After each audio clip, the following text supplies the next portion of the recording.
నమస్తే, నేను సిరి.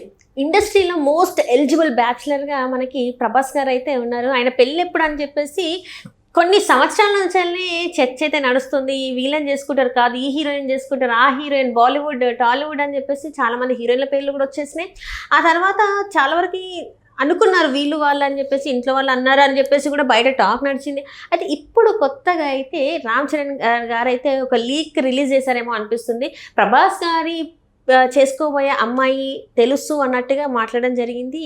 సో దీనికి సంబంధించి మరి ప్రభాస్ గారి పెళ్ళి ఈ ఇయర్ అయ్యే ఛాన్సెస్ ఉన్నాయా లేవా అనే అంశాన్ని కూడా ఒక చర్చకైతే వచ్చింది. సో దానికి సంబంధించి మరిన్ని విషయాలు మనకు తెలియజేయడానికి మనతో పాటు ఉన్నారు ప్రముఖ సినీ క్రిటిక్, సీనియర్ జర్నలిస్ట్ జగదేవ్ గారు. నమస్కారం సార్. నమస్కారం సార్, ఈ ఇయర్ ప్రభాస్ గారి పెళ్ళి అవుతుందేమో అనిపిస్తుంది సార్. ఎందుకంటే చాలా వరకు ఇండస్ట్రీలో మోస్ట్ ఎలిజిబుల్ బ్యాచులర్ అంటే ఆయన తర్వాత వచ్చిన వాళ్ళందరికీ కూడా పెళ్ళిళ్ళు అయిపోతున్నాయి, కానీ ఈయన మాత్రం అలానే ఉండిపోయారు అనమాట. సో అసలు ప్రభాస్ గారు అంటేనే ఫస్ట్ నీ పెళ్ళి ఎప్పుడు అని అందరూ అడిగే పరిస్థితుల్లో ఉన్నారనమాట. ఎప్పుడు చేసుకుంటాం అని చెప్పేసి. సో ఇప్పుడైతే రామ్ చరణ్ గారు ఒక లీక్, తను చేసుకోబోయే అమ్మాయి నాకు తెలుసు, తనే కావచ్చు అన్నట్టుగా మాట్లాడడం జరిగింది. ఇంతకు నిజమే అంటారా, లేకపోతే అది నార్మల్గా మాట్లాడదంటారా? ఏమో చెప్పలేము. ఎందుకంటే మ్యాక్సిమం మీరు అన్నట్టు 2025లో చాలా మంది శుభకార్యాలు జరుగుతాయని ఆశిద్దాం. మీరు అన్నట్టు మోస్ట్ ఎలిజిబుల్ బ్యాచులర్ ప్రభాస్ ఒక ఇంటివాడు కాబోతుంటే హ్యాపీయే. కాకపోతే ప్రభాస్, రామ్ చరణ్ వీళ్ళందరూ మంచి థిక్కెస్ట్ ఫ్రెండ్స్ కాబట్టి, ఎందుకంటే ఒరే అనుకునే ఫ్రెండ్స్. ప్రభాస్ గారు సీజన్ 3కో 2కో వచ్చినప్పుడు బాలయ్య గారికి అన్స్టాబుల్ ప్రోగ్రామ్కి రామ్ చరణ్ గారికి కాల్ చేసి ఒరే నువ్వు నా ఫ్రెండ్గా ఎనిమిదిరా, ఎందుకురా నా మీద ఇలా చెప్తున్నావు అని చెప్పి ప్రభాస్ అన్నారు. అంటూనే ప్రభాస్ ఏమన్నారు, సార్ వాడిని కానీ పిలిస్తే అప్పుడు మీరు నాకు కాల్ చేయాలి సార్ కూడా చెప్పారు. తప్పకుండా చేద్దామన్నారు. సో ఇప్పుడు రామ్ చరణ్ సీజన్ 4లో గెస్ట్గా వచ్చినప్పుడు ప్రభాస్ గారికి బాలయ్య గారు కాల్ చేసినప్పుడు కూడా ఆ చెయ్యికి ముందు అందులో మళ్ళీ 2 ఎపిసోడ్స్. ఫస్ట్ ఎపిసోడ్లో అమ్మాయి ఎవరు నాకు తెలుసు సార్, కానీ నేను చెప్పను సార్ అన్నాడు ఆయన. అంటే లాగుతా మెల్లగా లాగుతా అన్నాడు ఆయన. సో మొత్తానికి లాగినట్టున్నారు. సెకండ్ ఎపిసోడ్ ఇంకా నేను చూడలేదు, ఇవాళ రేపు రిలీజ్ సిద్ధంగా ఉన్నట్టుంది, అయిందో సంథింగ్. అయితే ఆ ఎపిసోడ్లో చూచాయిగా ఆ అమ్మాయి ఎవరో నాకు తెలుసు, ఎందుకంటే ఫ్రెండ్స్ కదా, ఆ మాత్రం ఉండదా. కాకపోతే మీరు అన్నట్టు అనుష్క గారికి ఈయనకి పెళ్ళి అయిపోతుందని, ఇయర్లో ఉందని రకరకాలుగా, తర్వాత బాలయ్య గారు కూడా అన్స్టాబుల్ ప్రోగ్రాంలో సనన్న శెట్టి అని అడిగారు. అంటే కృతి సనన్న అప్పుడు అదేంటి ఆదిపురుష్ సంబంధించి ఆమెతో చేశారని. శెట్టి అంటే బాహుబలి 2-3 సినిమాలు ఆయనతో చేసినట్టుంది కాబట్టి ఆ పరమైన ఇవి కూడా ఉన్నాయి. ఇవన్నీ గాసిప్స్, ఇవన్నీ కామన్. కాకపోతే ఆయన the best hero and best family man అంట. ఎప్పుడు కుటుంబం లేదా ఫ్రెండ్స్, స్నేహితులతో గడపడానికి చూస్తాడంట. ఆయన సర్కిల్లో, ఆయన ఫ్రెండ్స్లో కానీ, ఆయన సర్కిల్లో కానీ, రిలేషన్స్లో కానీ ఎవరికేం కష్టం వచ్చినా ఫస్ట్ నిలబడేది ప్రభాస్ అని చాలామంది చెప్తారు. ఈవెన్ ఆయనకి తెలిసిందంటే ఫోన్ చేసి మరీ అడుగుతాడంట, ఏంటి మీకు ప్రాబ్లం ఉంది డార్లింగ్, ఏంటి ప్రాబ్లం ఉంటాయని చెప్పండి, నేను హెల్ప్ చేస్తానని. అంటే అది ఆయన చెప్పుకోలే. ఒక జగపతి బాబు లేదంటే ఒక బ్రహ్మశ్రీ గారు, దాని పేరంటే అదే మన క్యారెక్టర్ ఆర్టిస్ట్ ఉన్నారు బ్రహ్మాజీ గారు, ఇటువంటి వాళ్ళు చెప్పిన ఇంటర్వ్యూస్లో చూస్తే ఎంత ఇదిగా, అంటే మొదటి నుంచి రాజుల ఫ్యామిలీ వాళ్ళ కృష్ణరాజు గారి ఇంటర్వ్యూలో కూడా చాలా సందర్భాలు చెప్పారు. వాళ్ళ తాతగారు ఎన్నో గ్రామాలకు ఒక పెదరాయి టైప్ అంట, ఆయన తీర్పిస్తే ఇంకంతే.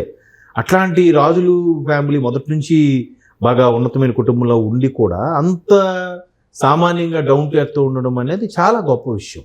ఎందుకంటే ఆ బరువును మోస్తూ ఒక రెబల్ స్టార్ తమ్ముడు కొడుగ్గా, రెబల్ స్టార్ తమ్ముడు సూర్యనారాయణ రాజు గారు ప్రొడ్యూసర్ ఆయన. సో అంత ఇదిగా ఉండి కూడా చాలా ఫ్రెండ్లీగా, ఎంత ఇదిగా ఉండి ఎక్కువ మంది ఆడపిల్లలు వాళ్ళ ఫ్యామిలీస్లో ఆడపిల్లలందరూ కూడా బాగోగులు చూసుకుంటూ, మేబీ ఈయన నచ్చలేదో లేదంటే ఒక్కొక్కసారి కొన్ని సందర్భాల్లో కొంతమందికి కొన్ని ఇబ్బందులు ఉంటాయి, అట్లా ఏమైనా అయిండొచ్చు. బట్ ఆయనకి అన్స్టాబుల్ అడిగినప్పుడు కూడా ఏంటమ్మా మరి పెళ్లి సంగతి ఏంటని అడిగితే, నాకన్నా most eligible bachelor Salman Khan ఉన్నారు కదా సార్ అంటే బాలీవుడ్ వ్యక్తి వచ్చేసాడు.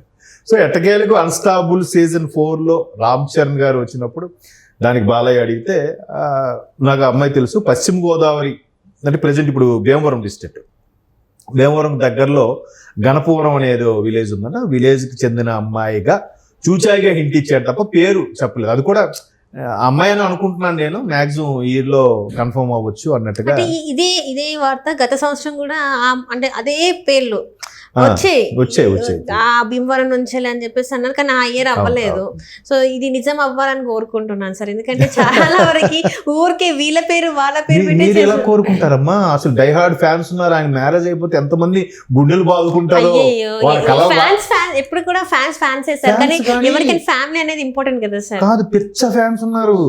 ఆయన పెళ్లి అయిపోతే డైహార్డ్ ఫ్యాన్స్ గుండెలు బాదుకొని, అయ్యో మా డార్లింగ్ పెళ్లి అయిపోయింది, ఇంక మళ్ళీ ఆయన మేము నా భర్తగా ఊహించుకోలేమని ఫీల్ అయ్యే వాళ్ళు కూడా ఉన్నారు. ఇలాంటి వాళ్ళు కూడా ఫ్యాన్స్ ఉంటారా? ఫ్యాన్స్ అంటే అన్ని రకాలుగా వాళ్ళు హ్యాపీగా ఉండాలని కోరుకోవాలి. That is darling. ప్రభాస్ కి ఆ ఇమేజ్ కి మేబీ అది కూడా కారణమేమో. అలానే ఆయన ఎప్పుడు ఏ వివాదాలు ఎక్కడ ఉండడుగా, ఏమేమి వచ్చినా కూడా ఇవన్నీ వస్తుంటాయి సార్ పట్టించుకోవద్దు అన్నాడు. ఈవెన్ బాహుబలి లాంటి బ్లాక్ బాస్టర్ తర్వాత కూడా ఒక ఇంటర్వ్యూలో చెప్తే, మరి ఇప్పుడు మీరు super star, pan India super star అని అంటే, ఇవన్నీ చెప్పారండి, ఇవాళ హిట్ రేపు ఫట్ ఇవన్నీ పాసింగ్ క్లౌడ్స్ వస్తుంటే పోతుంటే. సాహో ఏంటి, సలార్ ఏంటి, మళ్ళీ రాధేశ మధ్యలో వచ్చింది, అది డిజాస్టర్ అయింది, అది గురించి డిజాస్టర్ అయింది. అయినా మళ్ళీ సలార్కి ఎట్లా బా ఇదిరా కటౌట్, ఈ కటౌట్ దగ్గర సినిమా వచ్చిందిరా అంటున్నారు. ఇప్పుడు మళ్ళీ కంప్లీట్ గా మారుతి గారితో ఫ్యామిలీ ఓరియంటెడ్ రాజా సాబ్, అది హర్రర్ కూడా అని అంటున్నారు. మరి తెలీదు, మేము ఎక్కువ ఫ్యామిలీ డ్రామా అని కూడా అంటున్నారు. చూద్దాం. అంటే ఒక హిట్ వచ్చింది కదా అని పొంగిపోవడము, ఒక ఫడ్ అయింది కదా అని పొంగిపోవడం ఏమి ఉండదు. మనిషి ఎప్పుడు చాలా ఓపిక అంట. బయట చూడడానికి బద్ధకంగా అనిపిస్తారేమో కానీ చాలా ఓపిక. రాజమౌళి గారు చెప్పిందే కదా. మరి ఎక్కడ ప్రభాస్ గారు హౌస్, ఎక్కడ ఫిల్మ్ సిటీ అమ్మ. రోజు పొద్దున్న 6 గంటలకల్లా సెట్లో ఉండాలంటే మేకప్ వేసుకొని ఎన్ని గంటలు లేవాలి, ఎప్పుడు వెళ్తారు, మళ్ళీ షూట్ అయ్యేసరికి ఇంటికి వెళ్ళేసరికి 10, 11, ఎప్పుడు పడుకునేవారు, ఎప్పుడు అలాగా 5 ఏళ్ళు, 1 కాదు 2 కాదు 5 years. It's not a joke. Baahubali లాంటి సినిమా దాని వర్క్షాపులని, మాక్ డ్రిల్ అని, ట్రైనింగ్లని, లొకేషన్స్ విజిట్ ఎన్ని చేశారో దాన్ని. అందుకే కదా ఒక ఏదో నెంబర్ 1 యారీ ప్రోగ్రాంలో రానా గారు రాజమౌళి గారు గెస్ట్గా వచ్చినప్పుడు ఫోన్ చేస్తే, డార్లింగ్ ఇంకో బాహుబలి 3 చేద్దామంటే అమ్మడిది అమ్మో అని అన్నాడు ఆయన. అంటే ఎంత ఓపిక కావాలి అటువంటి. నిజంగా మనం చూస్తే బాహుబలిలో పార్ట్ 2 అసలు ప్రాణం పెట్టేసాడేమో అనిపిస్తుంది. ఆయన యాక్షన్ కానీ పెర్ఫార్మెన్స్ కానీ. 1లో రానా గారికి మంచి ఇమేజ్ వచ్చింది, 2 మాత్రం ఇంకా ప్రభాస్ తినేశారు ఆ క్యారెక్టర్ని. బా ఏం చేశాడు రా బాబు, నిజంగా అమరేంద్ర బాహుబలి అంటే నిజంగా రాజుగాగే కనిపిస్తాడు మనిషి. ఆ ఇమేజ్ తగ్గ సినిమా కూడా వర్కౌట్ అవ్వడం చాలా బాగా అనిపించింది. సో అటువంటి వ్యక్తి ఒక ఇంటివాడు కాబోతున్నాడంటే ఫ్యాన్స్కి పండగ. బట్ డైహార్డ్ ఫ్యాన్స్ వల్ల కొంచెం ఫీల్ అవుతారు, అయ్యో మా డార్లింగ్ పెళ్ళి అయిపోతుంది అని నేను చెప్పాను కదా. అటువంటి అమ్మాయిలు ఉన్నారమ్మా. ఎందుకంటే మీరు అన్నట్టు భీమవరం ఆ సరౌండింగ్స్ లో ఆ పర్టికులర్ కమ్యూనిటీ వాళ్ళు చాలా సామాజిక వర్గం చాలా ఎక్కువ మంది ఉంటారు కాబట్టి ఆ లొకేషన్స్ వాళ్ళ ఈ మొగల్తూరు కూడా దగ్గరలో గోదావరి జిల్లాకు సంబంధించిందే కదా. మొన్న వాళ్ళ పెదనాన్నగారి కార్యక్రమం కూడా ఫ్యాన్స్ అందరికీ అందరూ ఏం భోజనాలు పెట్టారు ఎన్ని రకాలతో అని చెప్పుకున్నారు. అంటే ఏదైనా ప్రభాస్ చేశాడంటే ఇది వేరుంటుంది. సో టాలీవుడ్ మొత్తం, టాలీవుడ్ కాదు ఇండియా మొత్తం ఎదురు చూస్తుంది ప్రభాస్ పెళ్లి గురించి. వాళ్ళు అయితే 2025లో ఒక మంచి శుభ పరిణామం. Right sir, right. Thank you so much sir. Thanks.